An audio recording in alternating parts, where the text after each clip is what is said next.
Hi అండి, అందరికీ నమస్తే. Welcome to our channel MS భుజం వ్లాగ్స్ అండి. ఈరోజు కూడా ఒక మంచి వీడియోతో మీ ముందుకు వచ్చాను. మీకు ఖచ్చితంగా నచ్చుతుంది, యూస్ఫుల్ అవుతుందని అనుకుంటున్నానండి. సో చూసారు కదండి, ఒక పాత చిన్న కుండ అనమాట అండి. మనకి కొత్త సంవత్సరం అంటే ఉగాది కదండి.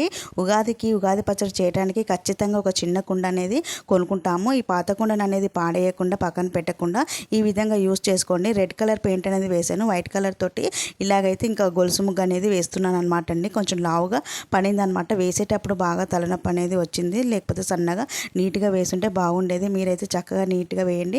ఇంకా నేను ఇలా చేశాను కదా, ఎలా ఉందనేది కూడా కామెంట్ చేయండి. ఈ వీడియో నచ్చితే ఒక లైక్ ఇవ్వండి, మన ఛానల్ని సబ్స్క్రైబ్ చేసుకోండి. ఇంకా ఎన్ని రకాలైనా ఉపయోగించుకోవచ్చు అనమాట అండి. ఇంట్లో అందంగా ఉంటుందన్నమాట, ఒక న్యాచురల్ ట్రెడిషనల్ లుక్ లాగా ఉంటుందన్నమాట అండి. సో ఇంకా మనం ఫ్లవర్ పాట్ని కూడా పెంచుకోవచ్చు అనమాట. మనీ ప్లాంట్ అనేది వేయొచ్చు. ఇంకా అమ్మవారి దగ్గర వరలక్ష్మి వ్రతం చేస్తాం కదా శ్రావణ మాసంలో, కాయిన్స్ తోటి కూడా అలంకరించుకోవచ్చు. ఇంకా ఈ విధంగా కూడా అలంకరించవచ్చు. నచ్చితే లైక్ చేయండి.